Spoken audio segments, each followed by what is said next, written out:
playing in this World Finals could impact their lives. Can you guys talk to me a little bit about your origin story, how the team, was created, and the start of the Taipei Assassins? 然后我们代表台湾参加2011年的 WCG， 然后在之后我们获得 Garena 的青睐，然后签约而成为 Taipei Assassins TPA。之后在4月1号的华山记者会正式对外宣布成为台湾第一支职业电竞队，也在之后的4月中旬，然后加入了 Toys 跟 BB， 然后也就是现在的 TPA 7个人的组合。Was leading up to your match with M5, and there were many that said M5 is going to be able to take this one. Even how did that make you feel going into it? Did you also fear M5? M5 is like our mentor, and we respect them a lot. We watched a lot of their videos and stuff, and we found their weakness, and then we put that into our strategy.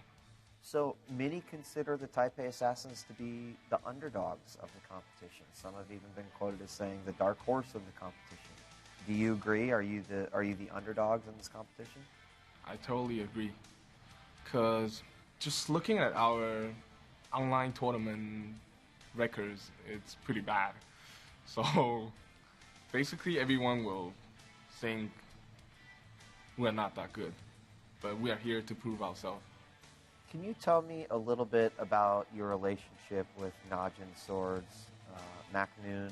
其实这个是一个很久以前的故事啊，就我有在我 Facebook 上面有讲到这个故事，在打Najin之前，然后在1年前我有认识一个朋友，我那时候 Season 1在美服打，然后刚好到了2000分，然后我觉得自己很强，然后就有点自大那种强，然后我朋友他认识美怒，然后他介绍美怒给我知道，然后我的朋友就问我到底要不要跟美怒对线玩玩看，然后大概打了3场吧，我每一场都被电到体无完肤，然后我那个时候才跟自己讲说，其实很多人比你还要强，然后我下1年我一定要打到跟他一模一样，比他还要强，然后到真的来这边比赛，我又知道刚好遇到美怒，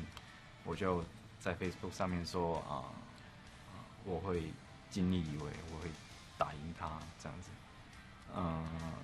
结果也是刚好打赢，就是这个是对我自己来讲是一个很大的证明，因为他算是让我有非常大的动力去学习更多英雄联盟里面我不知道的事情，所以他其实算是一个很大的转折点，让我变强。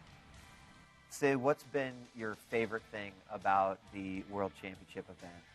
我最喜欢的应该是，当我看到决赛场地那盛大的场面，然后以及那将会是我们的舞台的那个心情，我们就是前所未有的大场面这样子。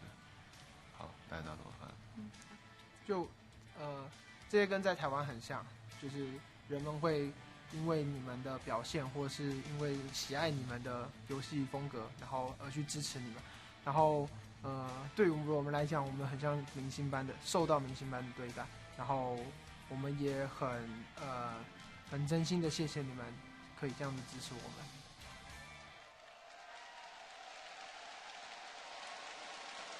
You know, there's a couple of things I got a chance to take away from this interview. And it's one of those things where I would have loved to shown the whole hour that I had with these guys, because there's 2 things that took away from it. Number one, they are so ridiculously confident, and it is so awesome to see. They had a lot to prove leading up to this point, and it's kind of like they can just leave everything behind because all they have to do is think about this one match coming up. But additionally, Toys had a moment that really touched me as well, where I said, Toys, who are you playing this for? And he said, you know what? Everyone. And what was really touched me about it is that he did not speak in Mandarin.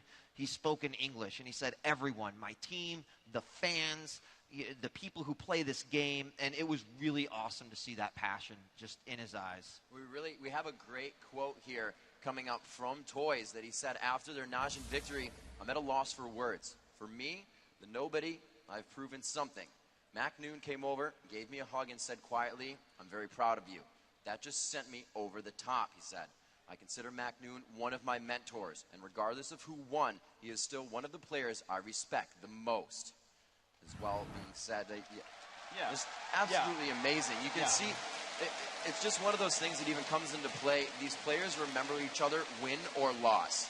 They are behind each other every step of the way, even if they're fighting against each other. Yeah, these are friendships that you build just throughout your lifetime. Even my start with League of Legends was came out through my own gaming career and the people I met and meeting Byronic Hero who worked for Riot and got me to apply in the first place. These are lifelong friends that you will just sort of make through your travels. And gaming, it ends up being a small world in the end. You sort of meet the same people over and over, and you just become more and more friends. It's nice to have these kinships built so early, and they're going to continue to grow throughout their lives. And another quote from Taipei Assassins as well. These guys completely ready for, as you said, the confidence they have coming in here. And they said, what's most heartening is that even when everyone thought you were just a nobody, we were able to make all this happen through our own strength. Undoubtedly, facing stronger opponents has only made ourselves stronger. Now, the world knows who we are. And you know what? I mean, we talk about David Goliath. We've heard this story told in so many different scenarios and so many different situations, but there is just no doubt, guys, this is a grand David and Goliath finish for Season 2. And you know what? David's pretty confident. Yes, I am. Yeah. Sorry, I had to. But it looks like Taipei Assassins have really armed themselves with slingshots here, and they're ready to take aim and try to knock out that competition. People really predicted that M5 BenQ Azubu Frost Grand Final. That was the prevailing prediction that I saw throughout the internet, talking to a lot of people overall. But you've seen TPA really show up, and it's crazy too, because if you told them 2 months ago, guys, you're going to beat Sword, you're going to beat M5 BenQ, you're going to be in the Grand Finals, no, they wouldn't have believed it. They wouldn't have. These last 2 months, they have put so much on the line. They've worked so much harder for these last 2 months since they got their gaming house, since they've been really practicing this hard, and they've really moved themselves, to the top of the pile and really could have proven themselves as a world favorite. They did talk a lot about the sacrifices that they had to make, Freak, and you know what? There was not a moment of regret.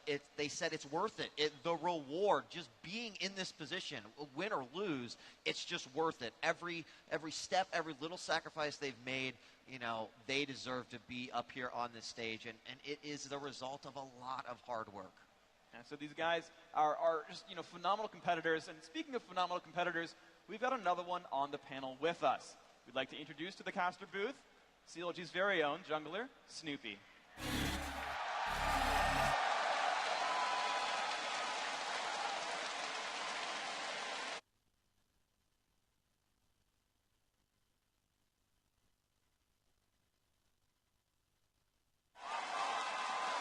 Snoopy, thanks for joining us, man. How's it going? How you feeling about the venue? I'm feeling great. The venue is fantastic. I thought Elliot Live last week was amazing, and this blows it out of the water. It's insane. All right, so coming into this, what is your outlook on TPA and as a team and individually? I think TPA is full of fantastic players. I met the guys when I was over in Taiwan. They're fantastic players. Each one of them shines in their role, especially Toys in the middle. He's playing fantastic this tournament, and all credit to him. Stanley as well. Fantastic